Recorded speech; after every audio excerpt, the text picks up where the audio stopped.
Hello, Nothing But G's here. Today we have a really interesting topic. We're going to completely nerd out and geek out on portal axles. I have three different variants here on my table. These are Extreme Ratio, these are Werewolf, and these are Tebus. There's actually 4 brands of portal axles for Mercedes G-Wagons. There's also Latec. We don't have those pictured here, but Latec is also the OG manufacturer for the Mercedes G-Squared.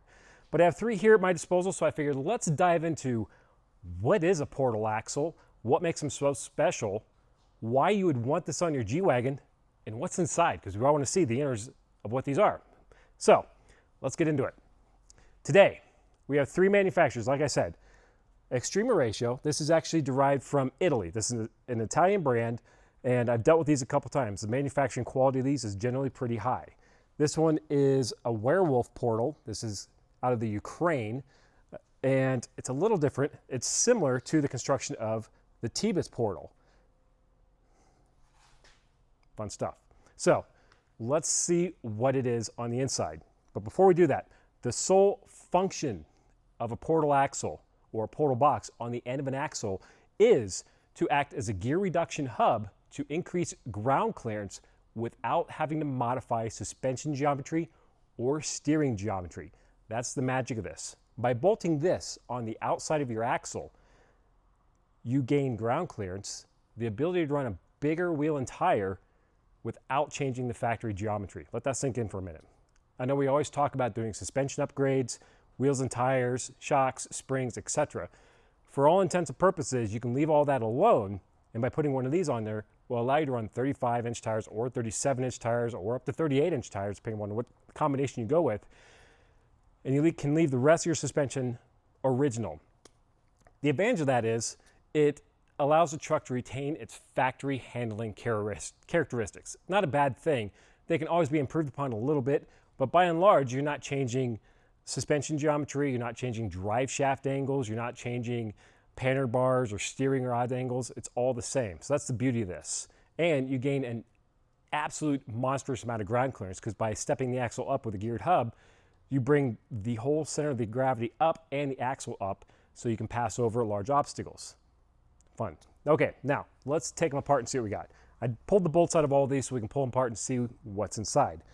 So, for lack of better words, they are 2 case halves.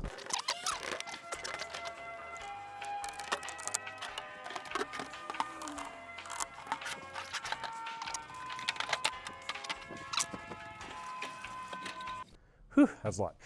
Now that we have these apart, we can see that they're pretty simple on the inside. And they're similar, but a little different. In an overly simplified manner, we have the axle shaft that goes in through here, turns the input gear, turns the 2 idler gears against the output gear. And you'll notice they are different sizes. And what this does effectively is act as a gear reduction hub. That serves an interesting purpose. By acting as a gear reduction hub, it allows the input shaft to turn at a faster rate than the output shaft. Now, those of us math geeks out there that play with our calculators way too much, we understand that if we do this right, this calculation correct, we can run a larger tire on the truck itself while maintaining the nominal input shaft speed. So the computer, speedometer, everything thinks the truck is still going the correct speed down the road, even though this is turning a slower rate. Kind of cool. The other benefit of that, though, that no one really talks about is by having a gear reduction hub, it takes a ton of the stress off your axle shafts. If you think about it, you've got 500 foot-pounds of torque turning an axle shaft. That's a lot of twisting motion. But if you have a gear reduction hub that's a 1.5 gear reduction, all of a sudden you've taken 33% of the twisting force out of that axle shaft. All of a sudden you've just extended the life of the axle shaft and made it so you can put a lot more force and torque into this whole assembly by running bigger wheels and tires without negatively affecting the axle shafts. Pretty cool. So this unit from Tebus, it's a small unit, it's more compact than the others, and they did this on purpose, and I understand why they did this. It is so that you can run a smaller 16-inch wheel. Now we know. The others from Extreme Ratio is a much larger unit, and it makes it so that you have to run an 18-inch wheel or larger. So that's one of those key things to keep in mind whenever we're shopping for this. The Werewolf product here in the middle mimics Tebus, but the gears are slightly larger. Now we have the input gear still on the axle shaft on the truck, but for all intents and purposes, these are engineering philosophy the same. As you notice, we have the same type of roller bearings, the same type of overall cast construction. The casting on this is a little different. This is pretty porous, pretty sloppy.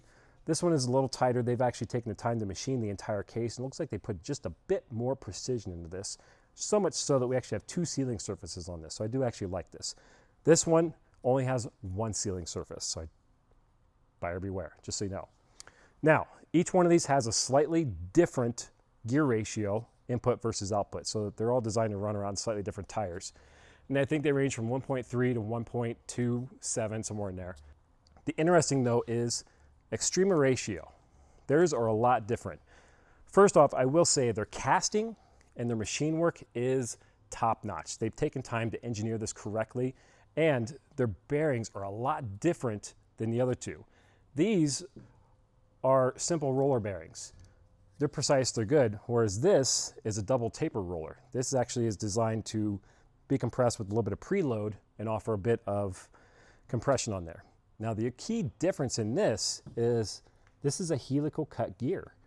This is very interesting to be in a portal box like this. Everything's helical cut, whereas these are straight cut. If anybody here comes from the race car world, we understand that straight cut gears are good, they're strong, but they make a lot of noise, just so you know. Now, helical cut gears are silent, and I've driven both of these, just so you know. So for those of you that are asking, do they really make that much noise? Is it really that much difference? The answer is yes. On our 6x6, we have this style portal, and they are loud. They do make some noise. You get a buzzing, a humming, a growling noise going down the road. There's nothing you can do about it aside from the fact that you have straight cut gears in there times 6, and it makes a lot of noise. It's a little alarming at first, but you just need to know what you're getting yourself into. Whereas extreme ratios, they are silent. They don't make a lick of noise, but there's only 3 of them. Interesting. Now, I'm sure that the mathematics have been, everything has been mathed out, so they're not going to break. They're just as strong. And for all intents and purposes, we actually have one of these on our G55 truck running 38s, and they are stout, indestructible, and we have yet to have a single problem with them. I do really like these. Now, mind you, I'm not a salesman for any one of these companies. It's just I am here to explain what they are and what they do for you. So some other interesting things that you're going to notice inside of these. We're going to talk about the ABS and the tone wheels. In order to maintain the factory speed sensors in all these late model trucks and make it so you can still drive them down the road, the ABS still works, traction control, and your speedometer works, you have to have what's called a tone wheel. And that's this little guy here. It serves no other function than to just act as a magnetic wheel. I'm sorry, there's a pickup sensor that goes against it. And as this goes around, it counts the number of teeth, and that's how it reads wheel speed. Every single one of these have it. This one is actually on the truck side, and this one is right here. So as you see, it's all the same thing. The sensor actually goes in through here, picks up on this, and that's how it works. Not to overly simplify it, but that's the way it works. Now, the other interesting thing about this, by installing portal axles on a factory G-Wagon with relatively small axles, let's face it, they're not meant to run much larger than 35-inch tires. I mean, it causes a lot of stress on these, is it takes the rears from a non-floating axle setup to a full floating setup.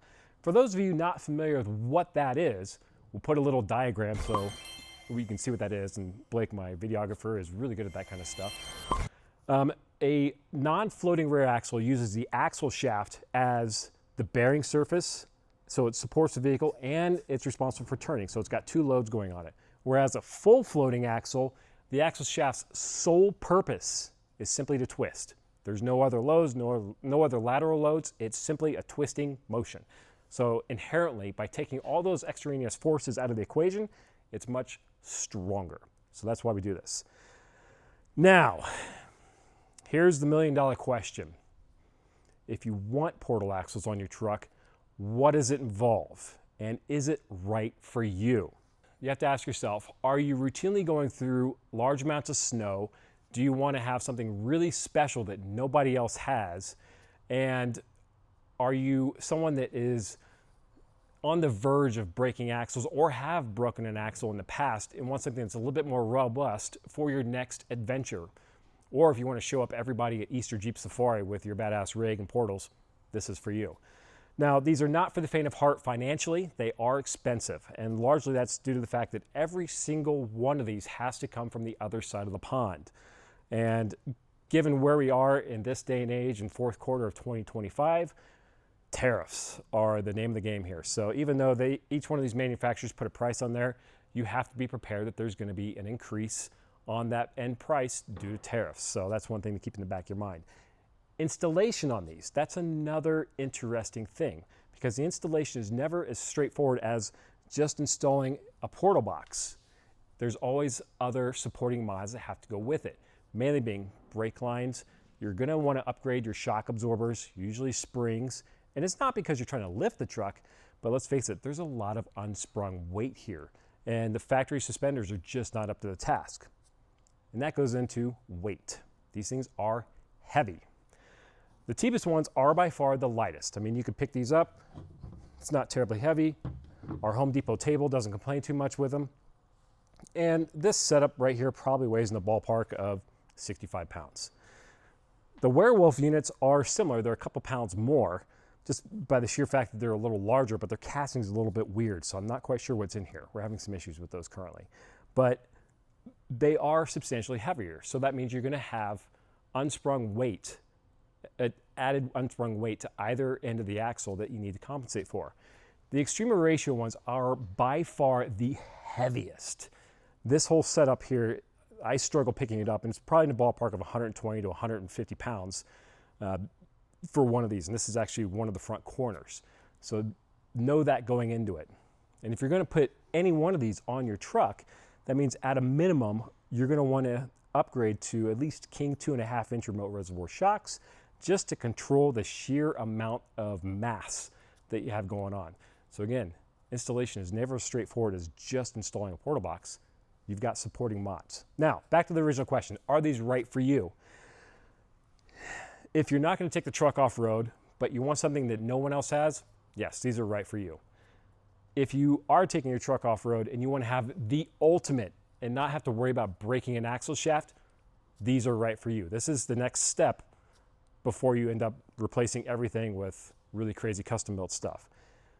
This is where you want to go. But if you're someone that's a casual wheeler, casual off-roader, you're going to daily drive the rig, and you're not really going to put it through its paces, this is probably not the right solution for you. You're better served with a 2-inch or 4-inch lift in 35s and maximizing what you have on that. The other thing that everyone always asks, what kind of fuel economy do you get with portal axles? Stop it. Under 10. So, with that being said, let's recap a couple things here. Portal axles, they are not for everybody, but they are for somebody. If you want something super unique, super rare, and at the very edge of what is available out there to have something really special, this is it. If you want something that is uniquely tough, robust, and the ultimate in strength and reliability for your off-road rig, this is it. This is where you want to go. And we have 3 options here. Note there's a 4th one out there, Latec, the OG granddaddy of the G-Wagon world. And the only reason I don't have one here is I don't have one of their trucks here, so I apologize on that. So that's what you have there. There's a couple different options for you to choose from, and you need to know this going in. Straight cut gears versus helical cut gears. Latex are straight, by the way. And understand that there is a noise coefficient that goes with each one. So here's another interesting thing about portals that no one really talks about, but when we think about it, it's one of those, that's really cool. It's called central tire inflation. And portal axles allow you to add central tire inflation to your G-Wagon. And they can do that because the main drive hub is hollow. Each one of these, this is the main drive hub, it's hollow. And what this means is when you put the truck together, you can put a fitting on this and pressurize it so that you can air the truck up and down as you're driving around. This is something that's impossible to do without portal boxes, but because we have a separate output shaft versus input shaft, it allows us to do that. We do have another truck at the other shop. I'll put it in here and I'll show you what that looks like. So you've got portal axles and you've got CTIS, but your phone is dead. How do you control it? Well, it's quite simple. On this, we have a control panel down here, And we have a little gauge here so you can see how much PSI is in your tires. Currently we're sitting at 13 PSI, relatively flat, and we can turn it on with just a simple button. And we can release pressure. Can't really hear that part, but anyway. That's what it looks like. We keep it sweet and simple. You've got a gauge, you've got buttons, you can still control it with your phone. The CTIS is the coolest. If you're gonna go through the time and effort to put portal axles on your truck, you're gonna wanna pop for the extra option to get CTIS so you can air it up and down and not have to worry about it. And then you can be cool like this guy and run it through every mud puddle in the world. And well, at times, apparently we forget to roll the windows up when we go through, and so I have to detail the inside now. But this is one of those cool little features that every one of these is equipped to do that would make your truck stand well out and above everyone else. Plus the cool factor, being able to air up and air down with a switch, is just beyond cool. Okay, portal axles. What does it look like on a truck? You've seen what they look like on a table blown apart, but here's the actual truck with portal axles. Now you're gonna notice the tires are a little bit bigger than your typical G-Wagon. Most of the times we only fit 33s or 35s, but these are, golly, 38s. These are not small. And it's because we're running portal axles. Coming around the front here, and again, I just want to give you guys an in-depth look of what portal axles are.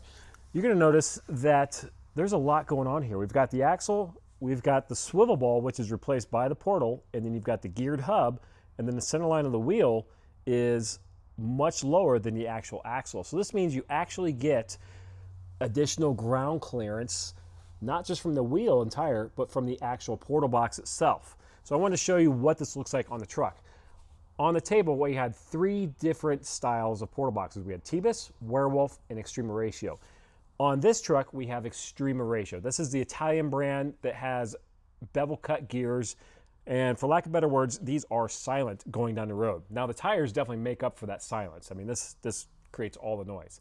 But one of the other interesting thing is this truck has CTIS. It has the ability to air itself down and air itself up as we're going down the road. Let's put the truck up in the air and see what that looks like.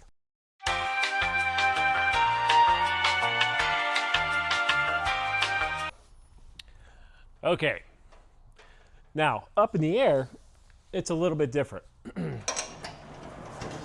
So taking a look here, you see that we've got a line running from the actual center line of the axle, and it's going up along the steering bar, and we have a central line running up through here.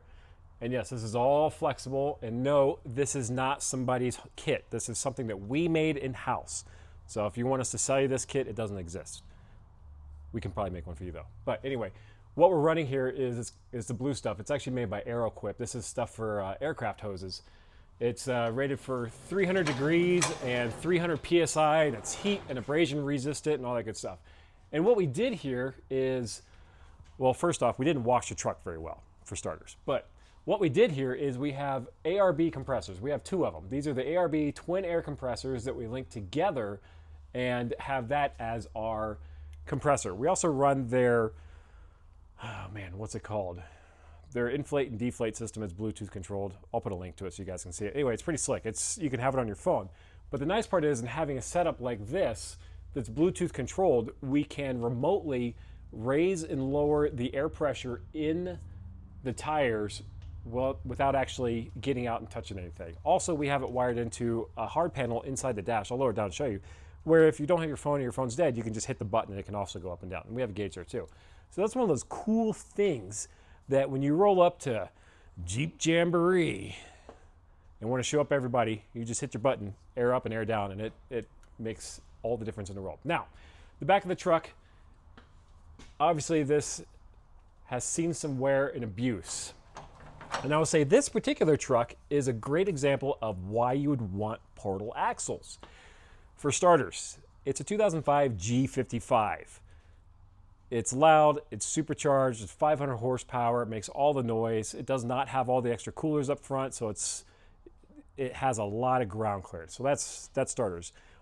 Also, I mentioned it has 500 horsepower. These things weigh a ton. They have the mass of a black hole. So each corner easily has an additional 150 pounds of portal axle on the end, and each one of these wheels and tire combo weigh 168 pounds. So do the math. You have 318 pounds of additional mass at the end of the axle. So remember earlier I talked about having the correct suspension, and installing a portal axle is not just a one and done. There's supplementary mods that have to take place. So on this one we have King 2.5-inch remote reservoir shocks. These are adjustable. This is the bare minimum that you will need to properly support the vehicle and control this unsprung weight when you're going down the road or on the trail. Otherwise, a lesser shock is going to just blow right there, and there's just physically not enough damping surface area to control this much excess weight. Now you know. Now, these are extreme ratio portal boxes. They are a little bigger, which necessitates the need for 18-inch wheels and tires. That's the smallest wheel that you can put on this. With this, they actually supplied bigger rotors. And you're going to notice these are full floating rotors. You see there's a hat, and the rotors are actually bolted to the top hat there.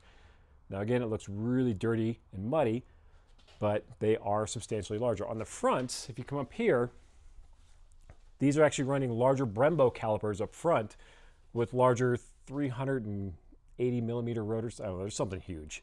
I forget. But because you have all this extra mass, running a larger rotor and larger brakes is needed to properly stop the vehicle. There are other companies out there that do make portal boxes that utilize the original calipers and the original rotors, T-Bis being one, to allow for a smaller wheel. The downside of that is you don't have the ability to stop the truck with that much inertia and mass going down the road. So keep that in mind. Also, Latec and the others also have the option you can use the factory G63 calipers. A great option. They're all made by Brembo also. So anyway, keep that in mind. But I wanted to give you guys a look in depth of what this looks like underneath the truck on a truck that is actually used, not abused, but used properly and put through its paces. So yes, they're not perfectly clean. They're a little dirty. Obviously, we don't wash the truck well enough. And there's going to be some people saying you should have done it this way. There's a gazillion ways we could have done it. Cool thing about this, it has a little sight glass also, so you can see that they still have oil in them. So that's kind of cool. I like that.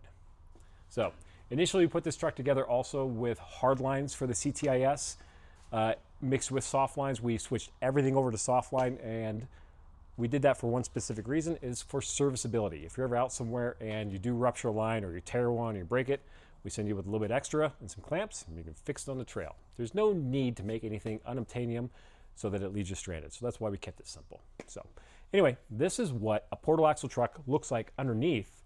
Ton of ground clearance. You can literally lay down on the ground and drive over. You're not going to hit anything.